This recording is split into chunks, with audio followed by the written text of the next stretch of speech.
All right. Good evening, everybody. Got another episode coming at you. This time around, I've got Jake and Adam from the Impulsive joining me. Huge pleasure for you guys to be on here. Been listening to you since about the Lost EP, I believe, and love the hell out of that EP. It's one of my favorite EPs I have. Impressive. Yeah, it's a great set of songs on there. How are you guys doing today? Fantastic, man. It's a Sunday, so we're just kind of chilling and enjoying the day before we got to go do real world people stuff tomorrow. So. Yeah, back to reality. But Yeah, we're happy to be here. Thanks for having us. It's always a pleasure. it's a pleasure. I love doing these interviews. They're a lot of fun. Yeah, they are. We also enjoy them. Hell yeah. Yeah. I'm still getting it down to the exact approach of making these be seamless, but everything's a learning curve in life, so I just kind of take it as it comes. There's always something, man. There's always gonna be something. Yeah. I could be a little awkward, or I could just kind of, my wife says I like to talk over sometimes, but that's just my excitement getting the better. It's called passion. That's right. Yeah. I'd say passion is a good word for that. So I want to just kind of go into a bit of a band intro with the two of you and your roles. I know what you guys do in the band, but for those that may not know, that'll watch this later if they don't tune in now, just what you guys do in the band. Yeah. So I'm Jake with the Impulsive. I am the singer, screamer, and crowd pleaser. I'm Adam Arispe from also the Impulsive. I'm the lead guitar player and choreographer of the band. Oh, wow, that's cool. Oh, yeah. So now that we got that out of the way, let's do a kind of like a brief summary of the history of the band, if you guys don't mind. Take it away, Jake. Okay. Yeah. So I guess I was like 20, I think. And I'm now 34, just FYI. Mm-hmm. And I just started learning how to play guitar, and I always kind of sang here and there. And my roommate was like, "Hey, there's this bar downtown that does like open mic nights. You should go like check it out sometime." So I did, and the night that I went, Shane and our first drummer Andy was there. Uh-huh. And so we kind of played a few songs together and just jammed out. And by the end of the day, we're just kind of like, "So you want to make a band?" But hell yeah. So it's kind of where it started, and we all were just first learning how to play guitar and sing, and we didn't even know how to write music or anything, so that kind of followed suit. We played nothing but covers. Our first show, I think, was nothing but covers, and I wrote our first song and we learned that. And then through the years we've gained people, we've lost people, added a guitar player, and here we are now. So can't get rid of the guitar player now. You're the staple in the band, you and Jake. Yeah. No, it's been fun. Obviously I actually am the newest member of the band technically. So but yeah, it's been great, and it's just been rocking and rolling ever since. So yeah, I've looked at some of the live footage. You guys got a lot of energy on the stage. We do tend to have a lot of energy, sometimes a little too much. There's never too much energy, in my opinion, man. The more, the better. When you start bumping into people and you're as big as us, then that's kind of yeah. To help. We play on. Well, there's 5 of us in the band, so I mean, the stage can already be small enough for a 3-piece. There's 5 of us, and we're all like trying to move around and do guitar flips and spins. And we get excited, but when you're waiting around 8 hours all day for the show, and you had 30 minutes to play, it's like, all right, like make this happen. So. It just all comes out. Yeah. You guys mentioned when you first started out, you were kind of doing covers. Do you remember some of the songs that you guys played? Oh my God, dude! One I know we did Enter Sandman. Oh. Good. We did. So this is my grandma's favorite song to this day that we have ever performed. Is "All the Small Things" by Blink-182. Are you serious? Really? Her number one favorite song. We did a few Blink songs. We've done Godsmack.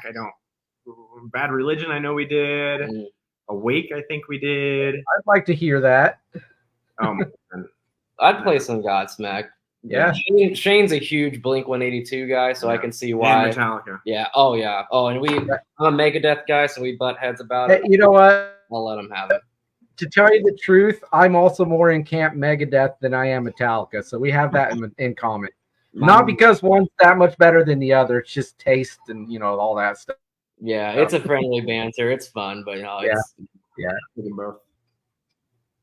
Well, that's really cool. Blink-182, Godsmack, Metallica. Yeah, we were all over the place, man. Honestly, I think like when we first started writing music or wanted to write music, it's like we were kind of going down the path of that like A Day to Remember, where it was like punk rock and kind of heavy too.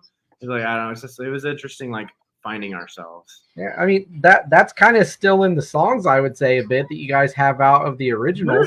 There's some pop influence, definitely. Yeah. You actually kind of went into one of the.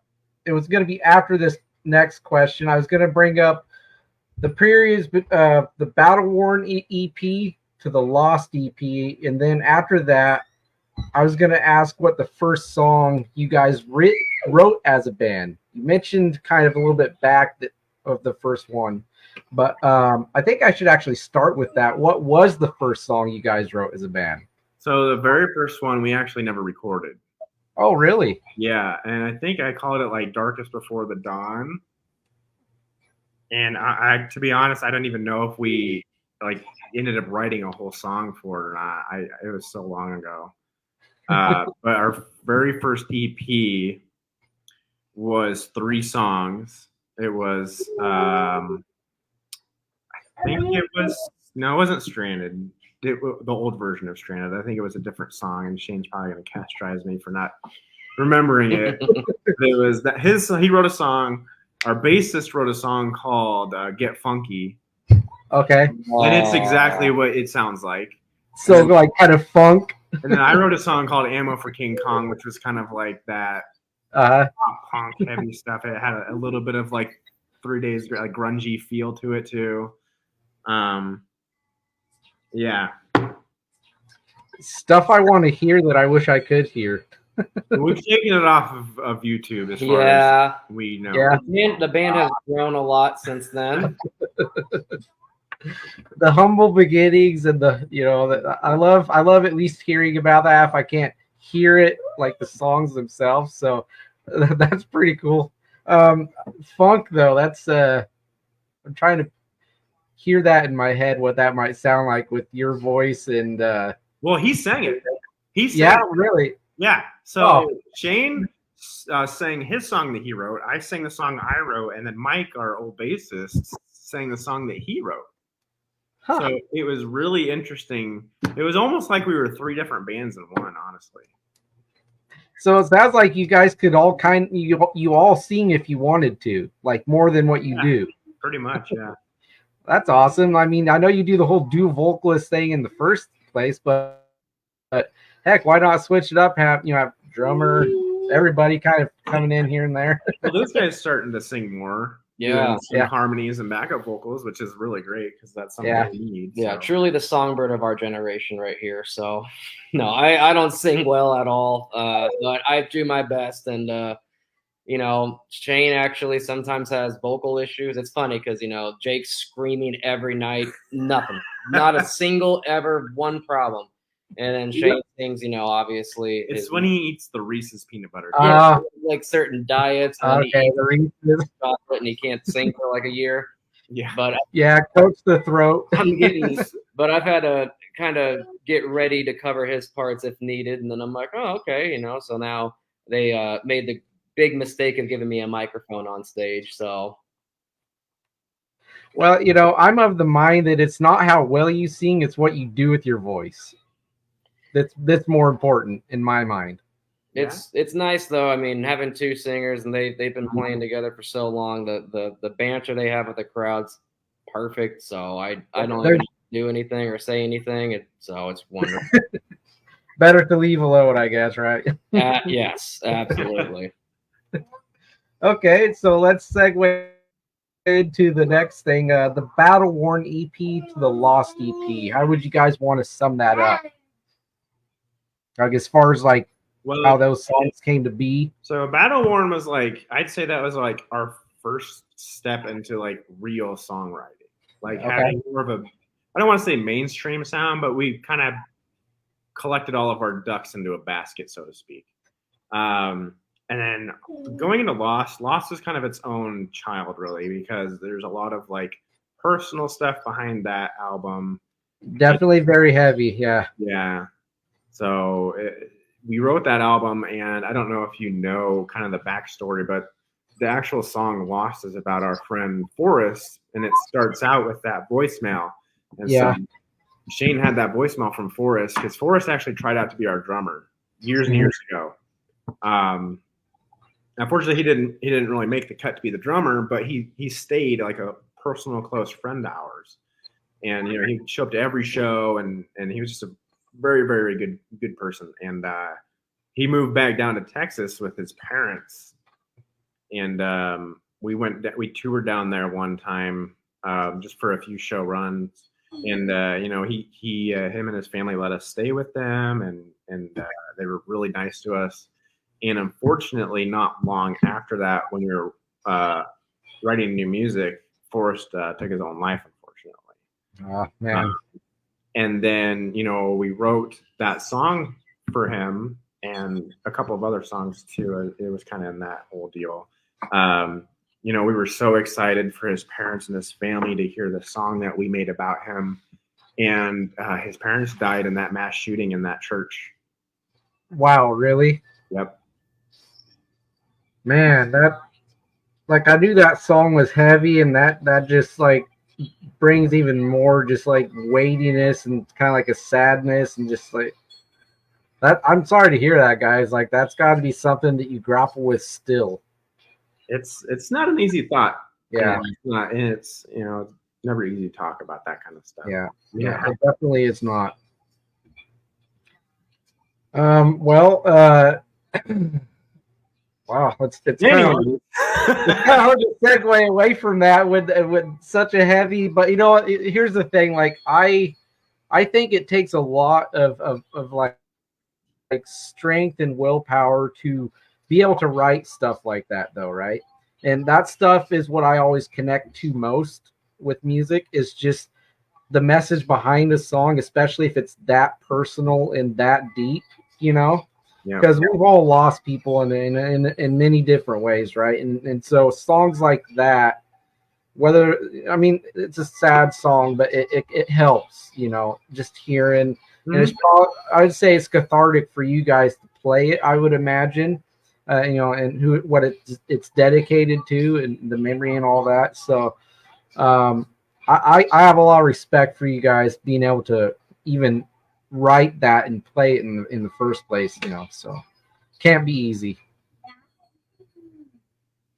Yeah, absolutely. You know, I it's, as far as music goes, I'm not a lyricist. I can't write any of that. I just can't do it. And then, you know, finding out what these songs are really about, it's like really just takes it one step further, and just seeing all the emotions that are poured into these songs. I had no idea. And then you hear it, and the song becomes something new at that point, more than just guitars and drums. It's just like it grows its own meaning. Yeah, absolutely. And the thing is, that's actually my favorite song between those two EPs from those periods of your life. You probably feel more connected from it. Yeah. And that's exactly it. It's the connection I feel to it. So yeah, it's great songwriting is kind of like my point I'm trying to get at, is great songwriting does that. So I'd be proud. So let's go ahead, and I want to move on and ask you guys about how it happened that you covered "Rock You Like a Hurricane." It's an awesome cover. It's one of the best I've heard. Like I've heard it before, right? And then I just refound it again today. I'm like, oh, that's right.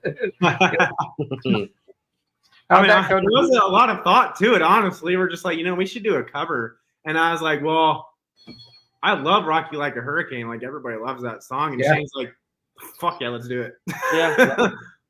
No content, no protest against it, huh? Yeah.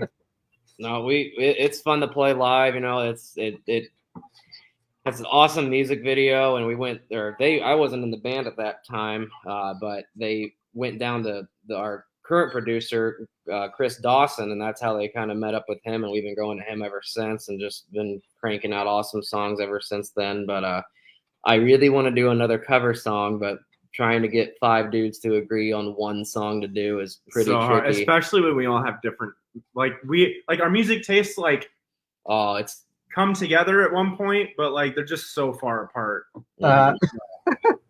So like how do you guys end up settling on like a cover? Like I know this is going to be like maybe your second official one that you're going to end up doing whenever it happens. Like if everybody has like a different like option for a song to choose, like do you just like put it in a hat and pull it out? I don't know. I mean, funny enough, actually, the last cover we did at one of our shows, we let the fans decide. Yeah. And what was that? We literally just made a post of like, "Hey, what do you guys want to hear us cover?" And the majority of people said Avenged Sevenfold. So. Oh wow. Afterlife. Yeah. Okay. Yeah. I could find that on YouTube. Maybe. There's a couple of clips out there. I know we have a TikTok of it. I jumped in the crowd during that song. It was I love, that's like one of my favorite Avenged songs. I'm a big Avenged Sevenfold fan, but you know, we definitely want to do another cover live. We've been talking about doing another, like recording another cover, and I will not give out too much, but I think we did decide on what we're gonna do. It's gonna be a little different. It's not gonna be as heavy, but it's one of Jake's favorite. It's Jake's favorite song, not one of his I can't wait to hear that. Another question about the covers. You know how is it hard to choose between like a song that's really iconic or something that's going to be really unexpected for a cover? Ooh, that's a good question. It is really hard, but I think we have this conversation a lot actually when we want to do covers, and it's like it's too easy to do the song that everybody expects. Yeah. And I think it's better to do one that's just out of the left field because you'll get a better reaction. Whether even though it's not the song, you're going to get a better reaction because people are like, "Oh my god, I wouldn't have even guessed." You know, yeah. Like one of the covers that we kind of, I don't know, more of a staple in our set list in the last couple of years is "Diary of Jane," and we get that we sing Breaking Benjamin all the time. But then, you know, we had a couple shows and we played The Weekend. So, and people equally were like, "That's awesome." So, you know, it's fun either way. Shit, we played freaking ZZ Top before. Oh, that's right. Oh, that was a good one. We played Sharp Dressed Man, and it's just fun. Yeah, so. The crowd loves it, so they have yet to boo us. Yeah. the first boo, you got to record that and frame it or something. Probably one of my original songs. Yeah. Hey now. Oh, that's a good one. All right. So let's bring up the newest baby, Can't Escape, but I want to talk about the song itself and then the concept of the music video, which I love that music video. Thank you. Yeah. Song's awesome too. Oh yeah, by the way. Yeah, by the way. So where do you want to start? Let's start with the song itself. Okay. Yeah. Well, surprisingly, this is a song that, okay, so first of all, let's backtrack because we booked time to go down to Chris Dawson to record a song. So at this time, we're like, well, we need to have some material ready to bring down there for him. And he likes to have like, not a complete song, but like just something structured. The bones. It has like an intro, a verse, a chorus with some words. And so we had like 2 or 3 like ideas down, and we're like, we're not like, these are okay. We're not really sure. And then just one day, I'm just sitting at home. I'm like playing around with my guitar, and I was like, wait a minute, I have an idea. And I ended up like structuring out this whole fucking song like within an hour. And I sent like the blueprint to the guys, and they're like, "Yep, that's it. That's freaking it. That riff is just insane." It was just like, yeah.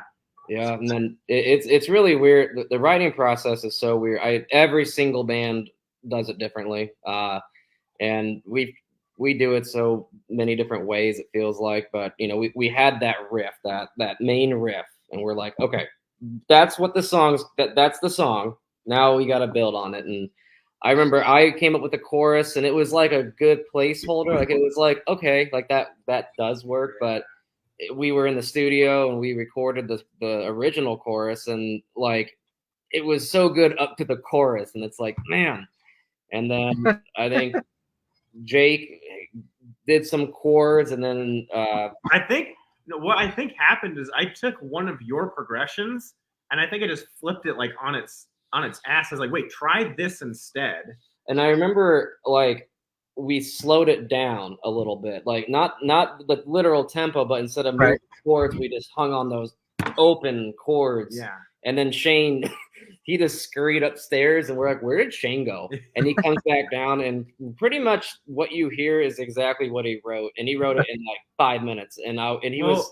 No, he already had it recorded. That's right. He just messed with it a little bit. That's right. But he didn't even really like it at first. He hated it. He was just like, guys, I don't think it's that good. And Shane is so much like that, because he's just like, this isn't it. And we're all like, this is like, don't touch it. Stop touching it. Like, this is fucking gold. Yeah. Like, nothing needs to change about it. And then after some listens and maybe a little EQing, a little bit of Dawson magic, then he was like, oh, okay, now it clicked. Now he got it. Yeah.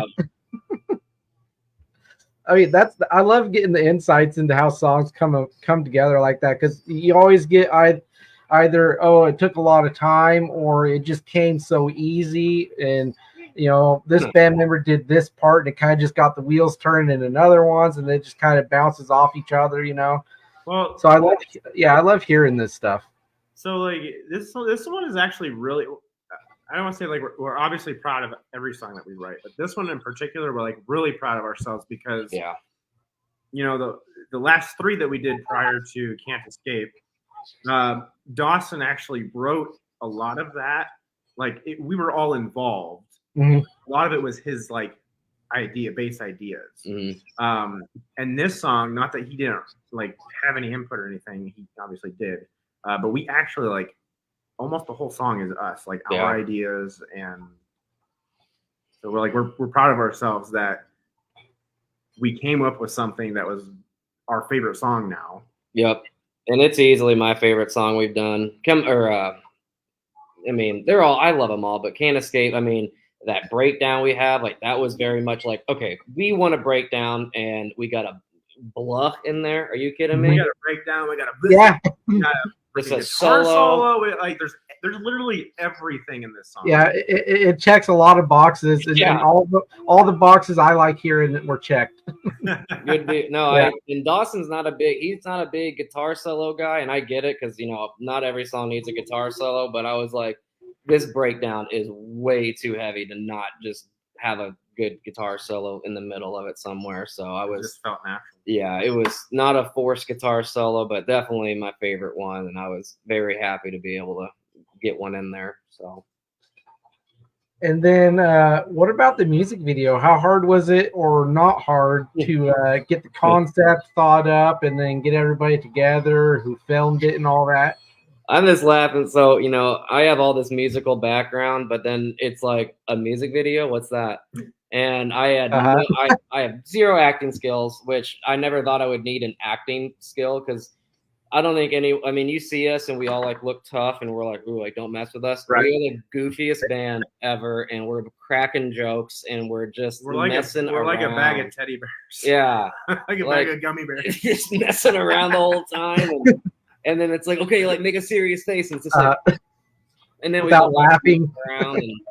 And, but no, Juan Ibanez down there, he's incredible, and he's so good at what he does. And him and Chris Dawson work together a lot.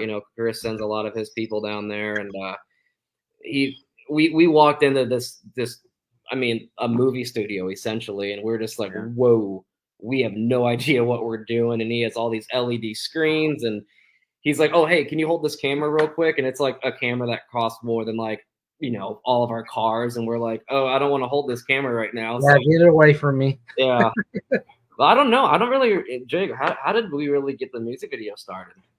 Actually, what happened was, so Juan kind of had a bunch of ideas that he wanted to try. He had the LED screen, and the LED screen is the shots that you'll see in the video where there's like a lightning storm.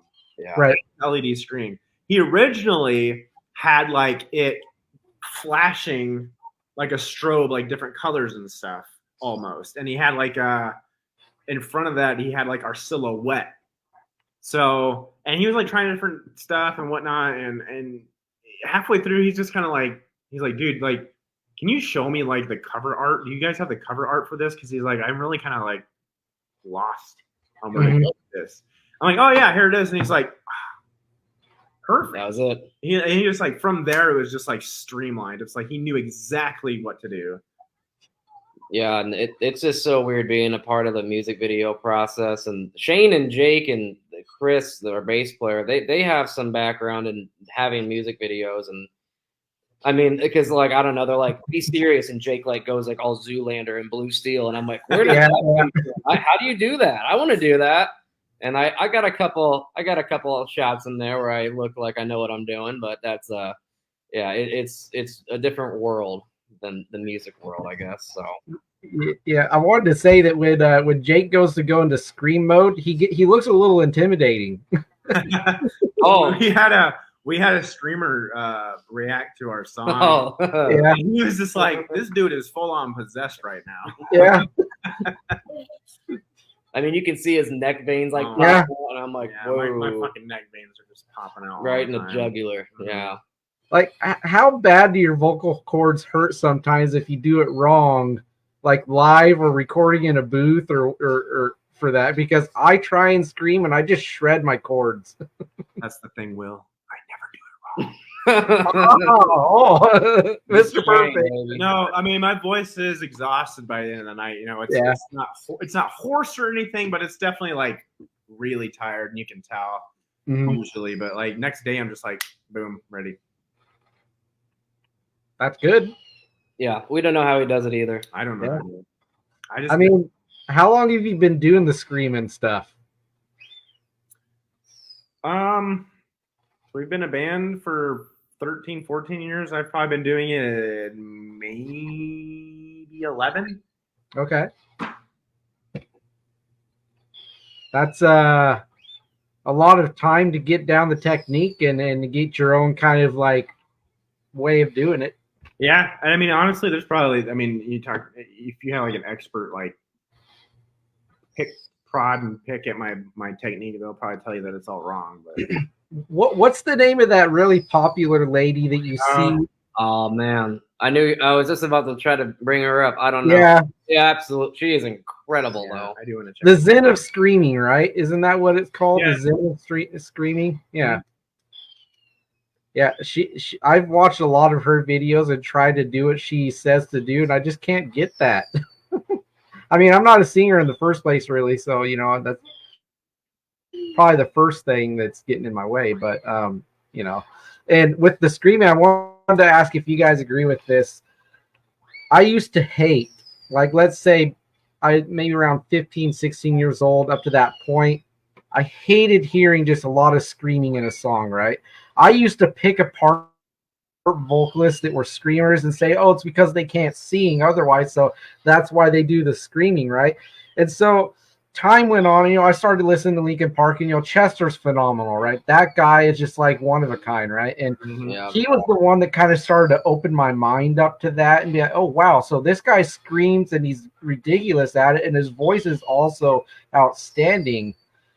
What I found is a lot of those real extreme, like death metal or whatever screamers actually have really good vocals clean. And you're no exception, Jake. You're awesome when you sing clean. Thanks. Yeah. Like, do you guys agree that that's usually the case? Like, all of a sudden they start singing, it's like angelic almost. Yeah, that's that's pretty common, I think, because. Yeah. And I don't know the science behind it, but when I do it, really, you know, because you have to warm up your voice when you do vocals. Mm-hmm. When you scream, you're stretching your vocal cords. So when you're not screaming, it makes it that much easier to hit those notes. I never thought of it that way. Anyways, I don't know the science, like the true science behind it, but yeah, I always think it's funny because I think the common misconception is like, oh, it's anyone can scream. It's like no, it's so untrue. Like I hate hearing that from people that just don't like that kind of music. Like that's easy. Anybody could do that. It's like, okay, well, so you do it then. I mean, do if it and easy, say, go for it. Yeah. Yeah, do it and tell me that your vocal cords aren't screaming at you right now. Oh yeah, like I don't know. There's so many bands out there that go back. I mean, Linkin Park, like you said, that's a great example of someone he's kind of goes back and forth and can be just absolutely angelic and then just sound like a demon, and it's just incredible. Yeah, like one notable scream is just the one that he does in Giving Up. Like that's just insane, and he did it live. Yeah. 16-second scream, I think it is, and go right into the chorus, which is another scream. So yeah, it's like just the stamina and the dexterity or whatever you want to call it that he has in it, and that he had in his vocals just blows your mind. Mm-hmm. Yeah, so we should probably play that song and see if Drake can scream for 16 seconds. I'm sure he could, or falls over on the stage afterwards, passed out. Yeah, and that would be that would be one of the coolest shows ever, man. Yeah, like, wow, their singer passed out. Like that's awesome. Yeah, legendary. My next question, you guys already answered it, and it was going to be what song you're most proud of writing, and it sounds like "Can't Escape" is the current golden boy. It might be different from member to member, because I wrote the majority of the song, so I'm a little biased. But I think I can speak for all of us that we're proud of that song because we wrote most of it. Yeah. Mm-hmm. I mean, I would say like before this song, it was Closure because I wrote a lot of that song, and the main riff, the main like little melody, that was a complete throwaway. I was just like, I just need something there, and I was like, whatever. Yeah. And then man's like, that's awesome, and I'm like, well, why? No, it's that's not. It's a placeholder. And there was a different riff I had for it, and I was like, listen to the riff, and they're like, dude, that riff sucks, but that part's really good. Fine, but it's almost like he was offended because he didn't actually get to be creative. It's just something he threw in. Yeah, I'm like, this isn't even like the good part, but whatever. But no, it's funny because, like I said, every song we've done with Dawson, I feel like we've been just slowly making it more and more of ourselves rather than letting him write it or, as much as he has in the past. So this last song has been mostly us. That's probably from him too, because he ingrains a lot of this into our brains. Yeah, I was gonna say go ahead. Especially when we have to. So when we write a song, I don't know if you're aware of this. When we go down there to record a song, we are there for like 2 or 3 days straight. Like night and day, no sleep. We get like 5 to 6 hours of sleep every night, but it's day in, day out studio. Like he's feeding us all this stuff. We're giving it back to him. Like it's a back and forth thing. Mm-hmm. So like, we learn certain things from him from doing that. Yeah, like there's certain techniques that we know now of like, okay, he's gonna want this, and then we do it, and it's like okay, and one of his things that I put in all my songwriting now is he's like, okay, make it as fast as it possibly can go, and then slow it down, and then and then you'll like go to the original, and you're like, this was that slow, holy moly, and then it has like a good groove to it, so.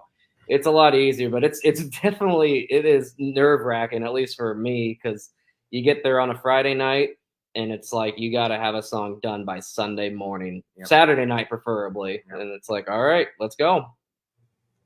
So it sounds like, do you guys ever feel like just a bit like, I don't know if I want to say rush, but like the time's working against you in that sense then? A little bit, yeah.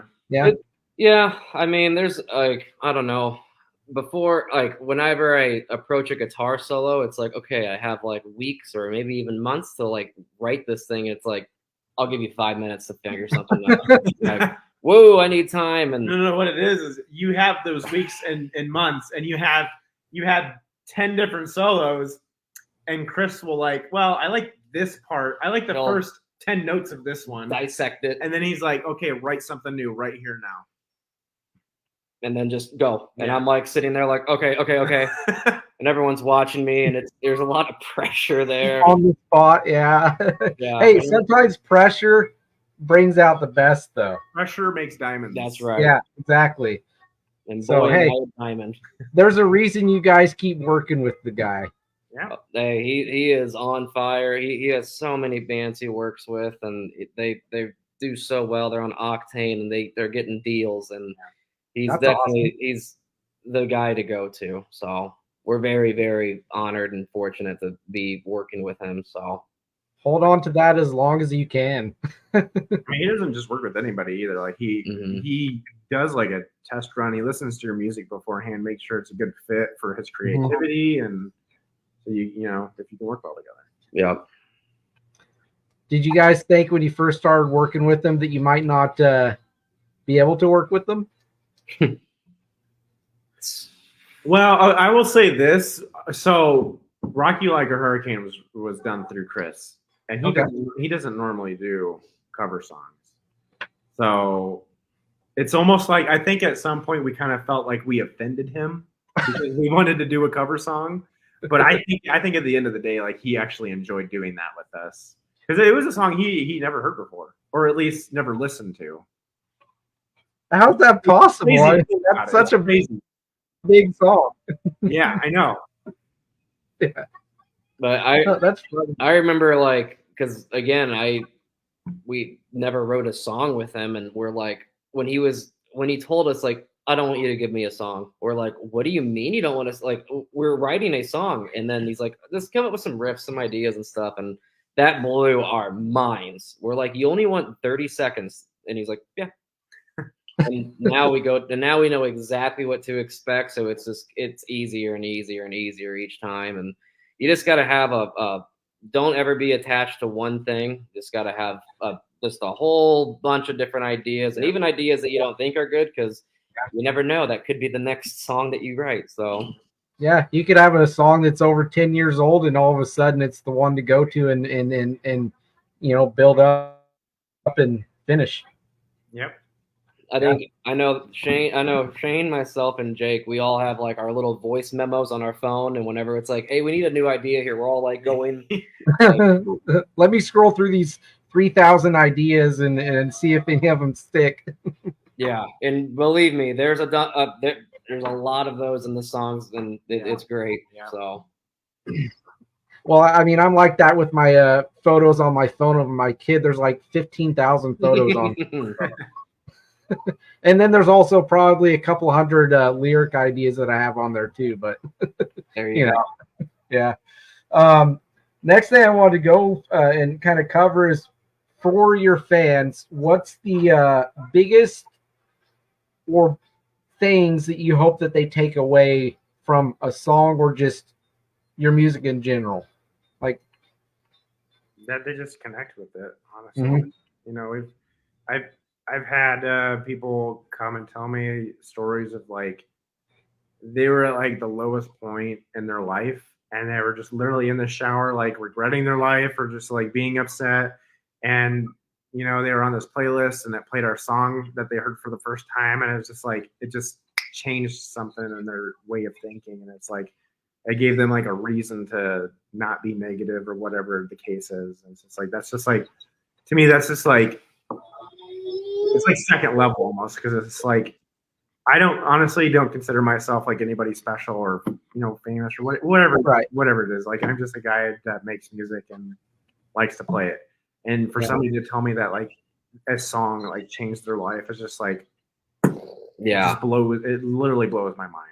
We're not thinking of that when we're writing it. That's for sure. We're just sharing our feelings with people. Yeah, and then you know it's just it's not always easy being in a band, and you know sometimes you have hard days, and then you just remember. I remember every single interaction I have with anybody, and it just the fact that people are like going out of their way to see us play. It's just like wow, that's incredible, and people like not just like I live down the street. It's like I live states over, and I'm coming to see you, and I'm like oh my goodness, like that is the coolest thing ever. And I think when we played. Was it Rockfest? Rockfest. When we played Rockfest, there was a guy that traveled from, I want to say Tennessee. Wow. To see us. Yeah. Yeah. Wow. Like you were the band he went to see. Yeah. Yeah. Yeah. Yeah. And Wow. like, whatever you want, you can have. We'll do whatever you need, man. Yeah. So I am so generous to that. And I'm pretty sure we gave him like free merch and like a free T-shirt. Yeah. Like I'm emotional. Someone says something to me, I'm like, oh, thanks, man. I'm in my car, like driving home, like, oh my gosh, like I can't believe that just happened. So, I mean, like hearing that your songs have impacts like that, making people drive that far, or just like saving them from like maybe going off the deep end, that's got to mean a lot. That's got to be like validation, and stuff like that for you guys. Yeah, I mean, I wouldn't even say it's validation necessarily. It's because it's not like we're looking for that at all. Right. But it's just like it's very humbling. yes, extremely humbling. Yeah. I mean, like I said earlier, Lost is like that song from you guys that does it for me in that way. Like it's not the only song that does, but it's like right now that's the song that has the most connection with me. Mm-hmm. Not that it's my favorite song from you guys, it's just you know what I mean. Yeah. Absolutely. So I want to get into a little bit of like the touring. As most people will know, some people don't think of this. Touring is pretty expensive, especially these days, right? It's not just two things that go into it. There's a lot of logistics and stuff like that, and just funds and all that. Do you guys have any favorite moments or shows that you played from over the years that you've been a band that have stayed in your memory? I'm sure most of them all do, but particular ones. That's a good one. Yeah, what's your favorite? Man, I don't know. I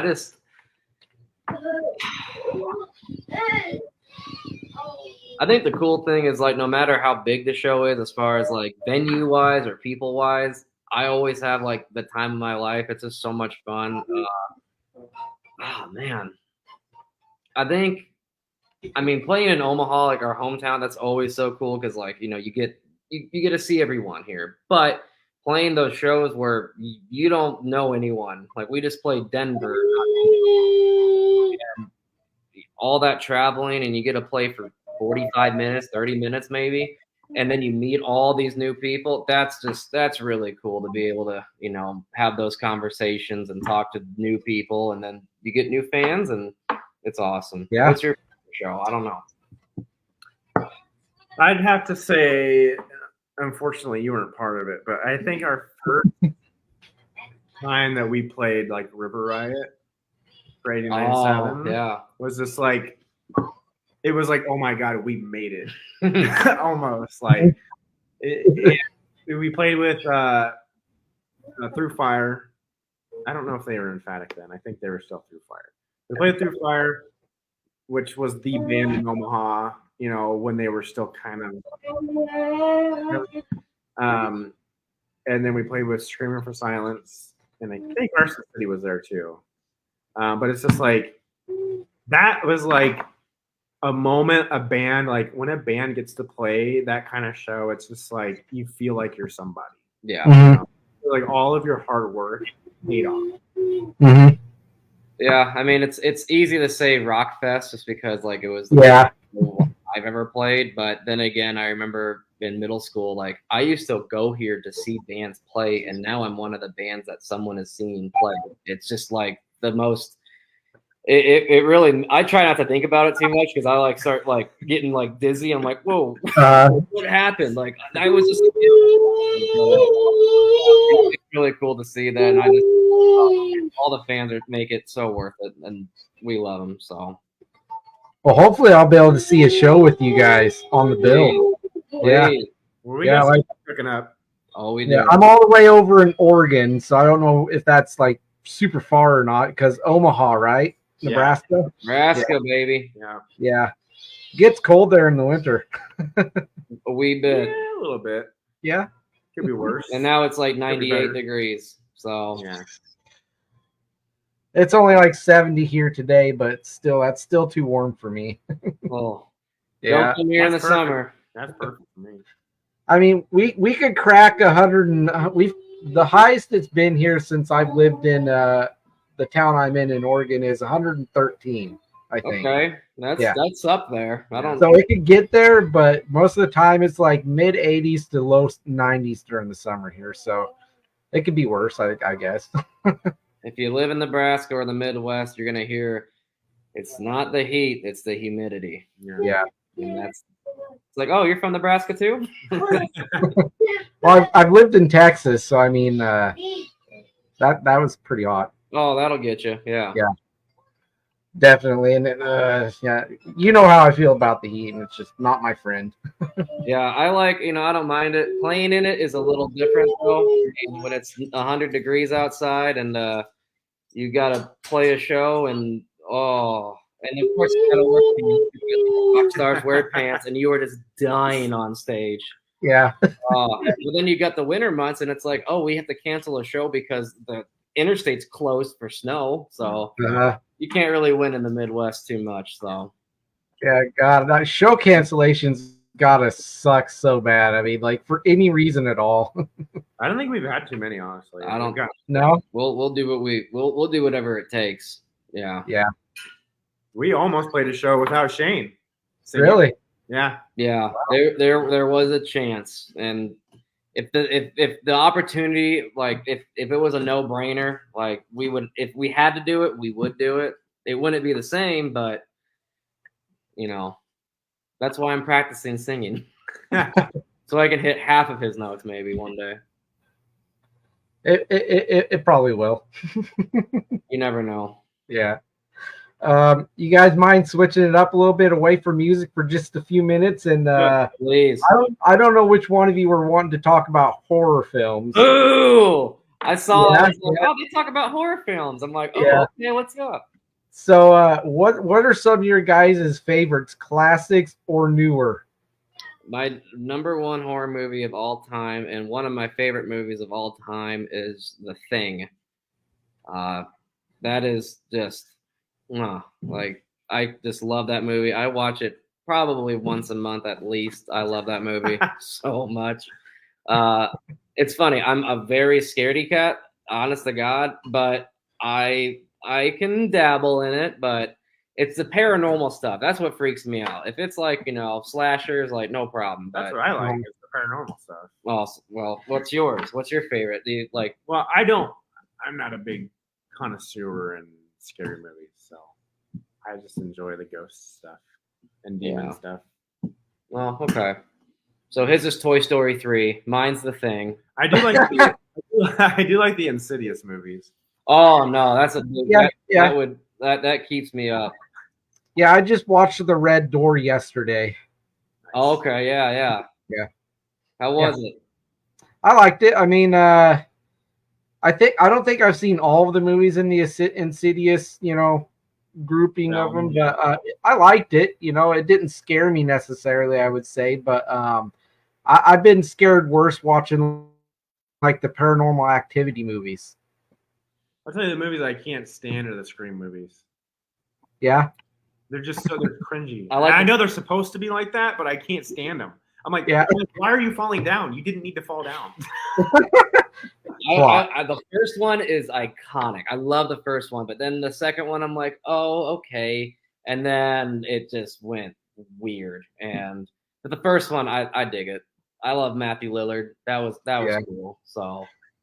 Well, I mean, I don't know if I would consider this horror necessarily. It's maybe more thriller suspense, but what gets me, and it always has since I was really little, is the xenomorphs from Alien. The way those things move around just freak me the hell out. Like, I watch Shadows every time I get done rewatching through all those movies, and I'm just like looking around thinking I'm going to see one. No, it's funny. That's the one that never scared me. Really? I dig it a lot. And that's another one that maybe didn't need all the sequels, but that's okay. We have them. Yeah, they're there. Yeah, exactly. They just want to make their money off of the franchise, so they just got to keep doing that, rebooting, remaking, Hollywood can't always have original ideas, I guess. So going off the horror theme, some of our bandmates are very much into like, I don't know about haunted houses. I don't know what you would call them. Paranormal stuff, ghost hunting. Yeah, ghost hunting. I don't do that. That is a no from me. And every time it's like, oh, we're gonna go to this like place, and it's always in the Midwest. It's like, oh, there was an axe murder. We're gonna go see it. No. No I want to go to Dairy Queen and like go. I don't know. Is there like a cat cafe I can go to or something? Yeah. So I'd probably be the same way, even though I am kind of like a little bit skittish about that stuff. But I don't think I'd want to go and be in a haunted house, or like cemeteries creep me the hell out. I mean, I like driving by them. I'm just kind of like. I'm grateful we haven't had any band pictures in the cemetery yet. That's a thing. So Yes. Now that you said it, it's gonna happen. Well, now I'm like, that's actually not a bad idea. Suddenly you're going to become death metal or black metal. I'm in. I'll do it. You can pull it off pretty easily, I'm sure. We'll make it work. We can make it. Yeah. Okay. Well, that was a fun segment. Let's talk about current and future plans for the Impulsive. Well, current plans include us enjoying non-music things for a little bit. Yeah, this Shane has 2 little ones at home, and he's been taking the summer. Just his youngest just turned 1, so he's been busy and kind of took a bit of just a little summer hiatus, which is awesome. I never realized how much it's like a love. I don't want to say hate, but like as much as I love to play, it's also like, oh, I get to not do anything this week. And that's pretty cool. So, but we're definitely going to be kicking it pretty hard here in the fall. Even into summer, we got some stuff that we cannot release yet, but very exciting for the hometown fans. So, something special. Looks like you guys will probably have a potential new fan when my buddy JT checks out your music. All right. He has a podcast of his own, by the way, called Beyond the Breakdown with 6 Scars. He's great at what he does. Nice. Reach out to him if you're interested in going on his podcast at some point. I'm sure he'd have a lot of fun with you guys. Of course. We'd love to. Absolutely. Yeah. We love doing this. Yeah, I started this back in December of last year, so it's still pretty new. Good deal. Yeah, I was at work, and I've told this story quite a bit of times. And a band called Simon Says from back in the early 2000s. I don't know if you know who they are, but they were signed to Hollywood Records. They have an album called Jumpstart and an album called Shut Your Breath, where they're 2 major labels. Well, them coming back and being an active band again kind of spurred me to start reaching out to bands I listened to see if they'd come on and talk to me. And their singer was my first guest for my first 2 episodes. Nice. It was such a bucket list thing because I love that band to pieces. Like their album Shut Your Breath is like my number 1 for what people call the new metal era. Like I don't think there's an album that's better to me from that time. It's cool. I mean, similar experiences, working with bands and people that you never thought you'd work with. And it's just like, yo, I used to grow up listening to you, and now I get to share a stage with you. Yeah. Like, we just got to play with Shim from the Sick Puppies, and we got to be his band. And that was, I still don't even know what to think of. Like, it was the coolest thing in the world. It's like, dude, I listen to your songs every day. Like, are you serious? I get to play your songs live now with you? It is weird too, because like on the retrospect of that, it's just like it wasn't like, not that it wasn't special, but it was just like while we were doing it, it was just like almost normal. Yeah, it was just like an everyday thing. Yeah. Then it was over, and it was just like, oh. And it's like, man, I wish that could have lasted at least another, couple of days or another hour or whatever. Yeah. And I love that guy, by the way. I used to listen to Sick Puppies a lot more than I do now. And admittedly, it's mainly because Shim's not with them anymore. I like the singer they have. He's fine. And, I have nothing against the guy. He's great. But Shim was a unique element besides their bassist. She's crazy, right? That drew my attention to Sick Puppies when I first figured out, who they were and what they were about. So that's pretty cool that you guys played with Shim. Yeah, it was definitely like, I don't even know if bucket list is just being able to I just still couldn't get over it. And it was just such a cool thing to be able to do. And I don't know how much I'm supposed to share, but it won't be the last time we might be doing that. So, well, that's freaking awesome. Yeah. I'd love to see a bill with you guys on with him in Oregon. I would pay any amount of money to see that. Hey, if there's a crowd to be played, we're gonna do it. So you wouldn't be paying any amount of money because you would be on the guest list. I would still throw money. I would still throw money at you guys. I have to. Yeah. Buy a T-shirt. Thank you. Yeah, that's what I mean. I'd still get merch. There you go. So to start to wrap this up a little bit, I have some kind of not even close to related music, well, a little bit music related. With the Impulsive, is there any kind of food or drink that you would use to describe your band's sound? Wow. Meat. Steak. No. You can tell the two beefy guys here are like, meat. Yeah, meat, barbecue, sausage. Yeah. Anything off of a grill. Yeah, whatever you got. Pretty much. I don't know. Yeah. I like to add maybe a little zest to it, a little lemon. I don't know. Yeah, I think that's pretty accurate. Meat. Just meat. Yeah. Nice heavy sound. Basically. Or if you ask Shane, banana pancakes. Yeah. You know, I've had those a few times in my life, and it was mainly when I was a kid. I loved them when I was a kid, but I really don't love banana pancakes now, to be honest. I don't think he loves banana pancakes, but like I said, he eats if he eats a tomato, he's out for like ever. So if it's like especially recording, I would say, because that's like a one-shot thing. Like live, you can kind of get away with faking it a little bit, but right. This is the same guy that will tell you that amount. And they have shows he's eaten pretty much rice and banana pancakes, and we're over here just stuffing McDonald's, taco, whatever they got, and we don't care. Taco Bell before a show kind of sounds like a roulette of like what's gonna happen and what won't happen. That's just after the show. After the show, okay, I'll give you that. I'm more. Yeah, that's if I'm doing Taco Bell, something wrong happened in the night. So one sec, guys. Hold on a sec. No problem.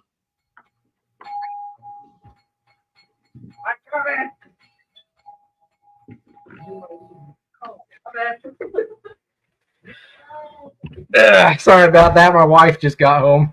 Nice. You lock her out or something? Oh yeah, actually I did. She was locked out. The door was locked.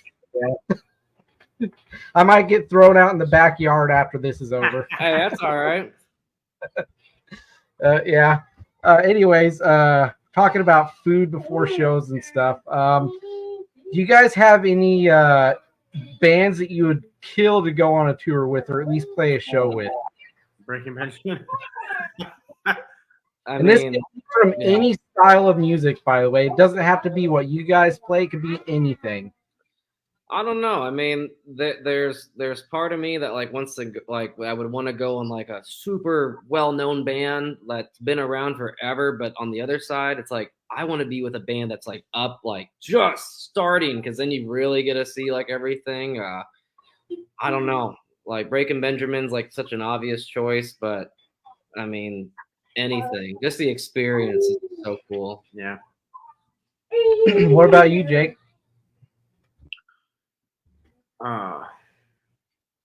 I mean, kind of circling back earlier, how you mentioned you don't really listen to Sick Puppies anymore because Jim left. Like for me, that's the same with 3 Days Grace, because they were like my band. They were my band, and then Adam left, and it's just like I don't dabble in that anymore. Yeah. But, if I could tour or play with even just Adam Gontier, like my life would be complete. This Adam doesn't do it for him. He needs a different one. So you got to have the Gontier last name, huh? No, I guess I just don't cut it. But yeah, if the touring with a big band, that's obviously like a dream. That's that would be like our made it story. Yeah. Like, well, we made it. We're here. And hopefully it's now we're a real poor band. Yeah, now we're poor, but we're cool and we're poor. So. I mean, well, talking about 3 Days Grace, I mean, Adam's done a couple of songs with them really recently, and he's been doing it not like, normal, like frequently, but it's been happening. So Yeah, you never know. There might be a time where he might do a full show with them. Like maybe I'm blanking their current singer's name, but I know, isn't he related to Adam? No, he's related to the bassist, Matt. Okay. Oh, that's right. Waltz. That's right. I mean, try and get on with Samusonia then.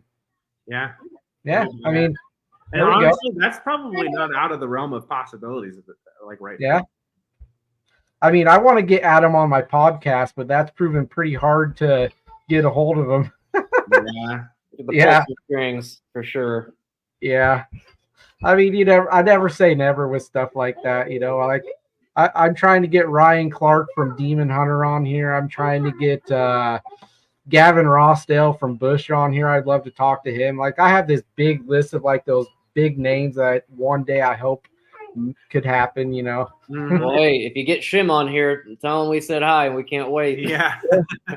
He's one that I have not reached out to yet, and maybe I should. You can probably do it in a heartbeat. He does podcasts like pretty frequently, so he's in Australia though, so watch the time difference. Yeah. So I have done as far as the UK twice. Oh, nice. Yeah. A band called Esoterica. I talked to their singer Tobias, and then a friend of mine has a band, and I think there's like at least between a 7 and 9 hour time difference between us. Yeah. So I had to do the one with Tobias from Esoterica like at 5 or 6 in the morning my time. Jeez. Which is fine because I'm up at 4 a.m. every day anyway. Oh, okay. Well, that's good for you. Yeah.